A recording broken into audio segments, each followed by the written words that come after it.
Hello, BookTube, and welcome to part 12 of my ongoing science fiction videos. And this week we're looking at a book entitled Yours, Isaac Asimov, A Lifetime of Letters, edited by his brother Stanley Asimov. There's glare, and that's about the best that I can get, I think. It was published by Doubleday,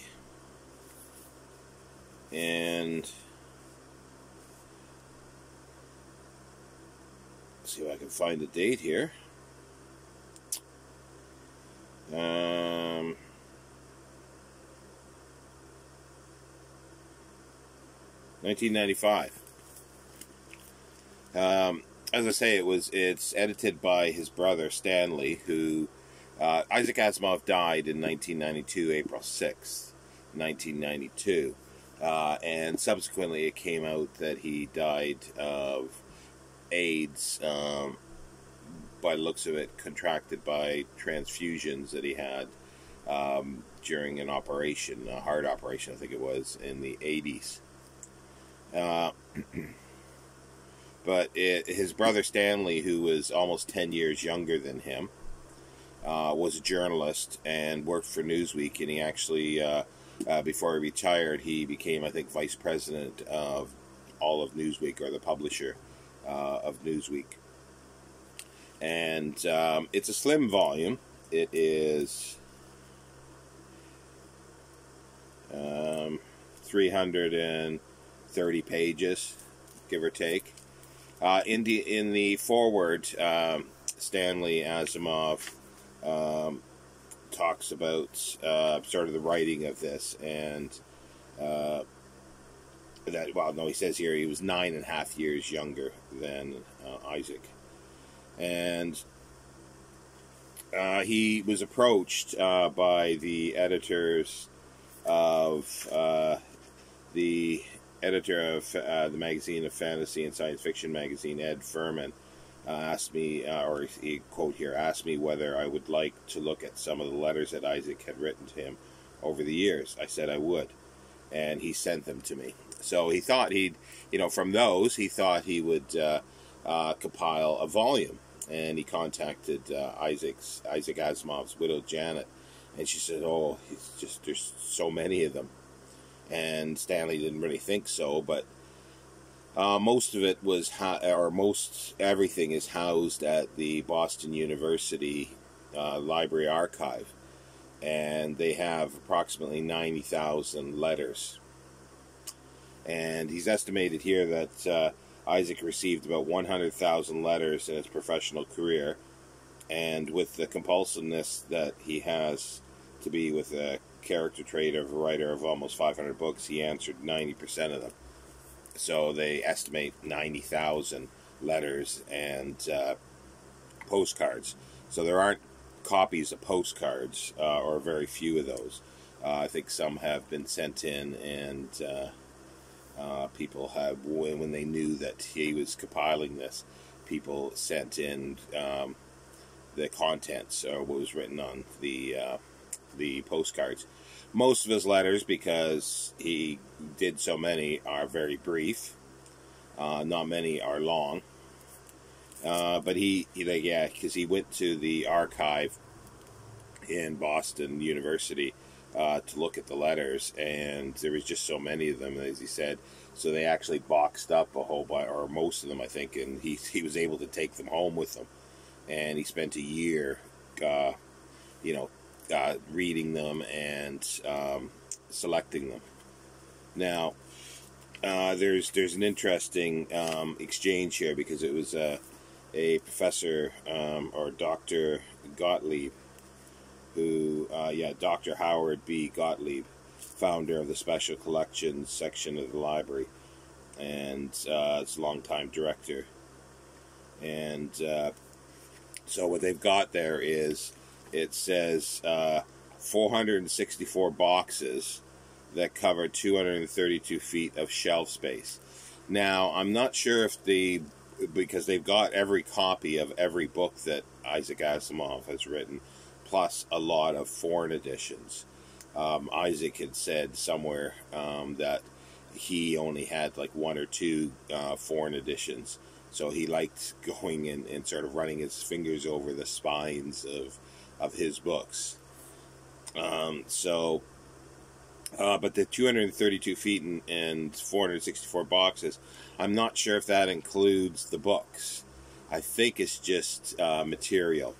And he starts out the letters. I've had this for quite a while, and I just sort of refound it a couple days ago, so I've been perusing it a little bit and reading some of the letters.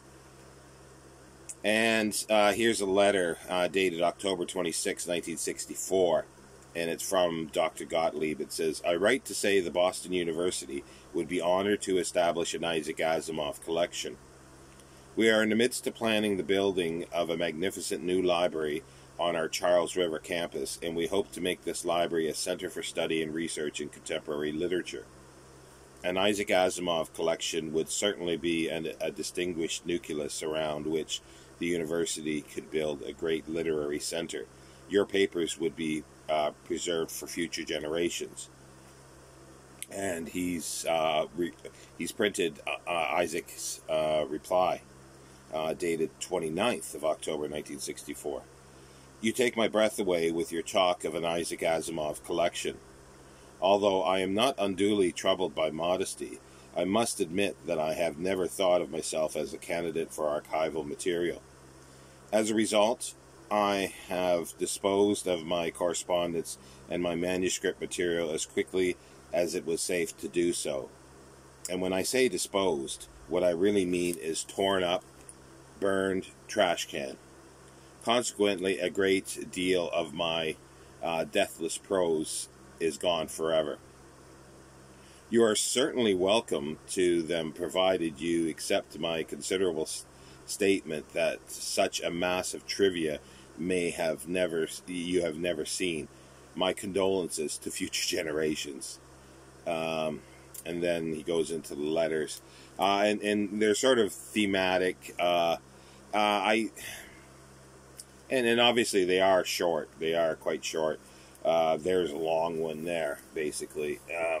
See, that's a long letter that's in here, and there's a few others that are long. Well, actually, yeah, there's one that's like 2 pages long. So there's a few that are long, but most of them are very, very brief.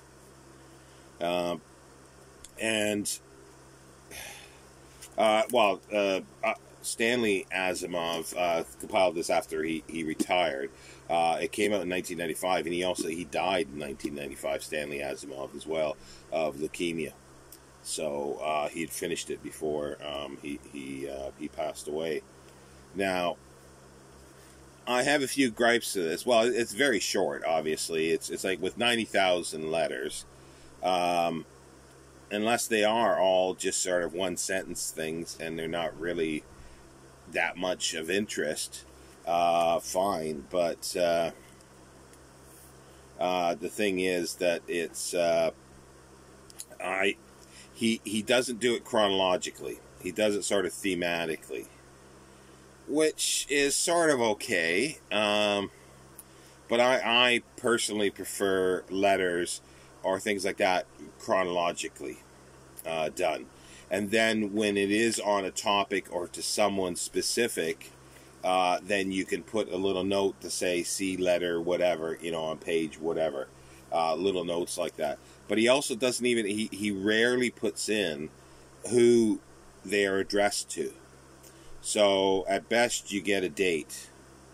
You have no idea who the person is or where they are, which is a bit frustrating at times, because it is kind of nice to read sort of, his introduction, and also he doesn't put, well, I guess Asimov finally he didn't say yours truly, he would say just yours, Isaac Asimov.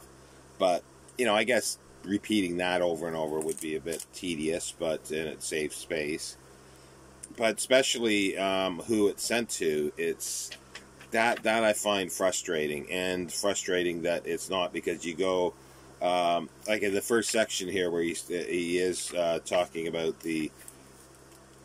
um, the archive, and the first letters, as I say, is 1964. Fine, October. Then it jumps to 73, then 74, and then 77, 78. And then it sort of jumps around, like in here, talking about writing. He's got like 1987, then the next letter is 1968. Yeah, I find that very jarring. I don't really care for that. I'd forgotten about that because I had this in Canada and I'd read it many years ago, probably over 20 years ago. And about 2 years ago, I guess, I saw a cheap copy, cheap price-wise. This is in nice condition. And I bought it, but I hadn't actually looked at it. I hadn't looked at it really much at all, other than looked at the condition, and then just sort of, it got sort of piled away on things. So it's been sitting for 2 years. But now I will go through it again. But yeah, it just, and then I just, as I was reading the forward, then reading some of the letters, I realized, yeah, I remembered what bugged me about it originally. It'd be interesting to look at some of the reviews to see what the reviews are for this, but yeah, it's the only thing that has, you know, a substantial amount of Isaac Asimov's letters. You know, the archive obviously is there of all the material, and I don't know if anything's been added to it. Obviously, this is 1995, so what's that? That's 26 years ago? Blimey. Sorry, it's hard to time sometimes just gets away with me, and it's hard to remember the you know, the passage of time. But anyway, there's the science fiction video for the week. I wasn't sure what to do on this because I hadn't really read anything much since I read the Mike Ashley that I dealt with last week very tediously and very ponderously. But there's just so much material in that it was just, I wasn't happy with it, but I just didn't know. I wanted to get it all in one video. Eventually I will split things up and do a few other things, but again, and we're sort of getting geared up for, it's coming up very quickly, actually. In a couple of months will be New Worlds November, which the Bookish Bryants are hosting. It's their idea, and we look at short form science fiction for every week, short stories, and I'm part of that. So, and then once that's done, November, then December we start my future history project, which is Isaac Asimov's future history. Just to, in case somebody may get confused with Robert Heinlein tried to do something called a future history as well, but didn't quite work out in the same way. But anyway, yeah, so I hope everybody's having a good week, or a good beginning of the week. I am recording this sort of pre-hand and scheduling it, so it's not on the day. But anyway, take care, and I will see you next week with another video for science fiction. Bye, BookTube.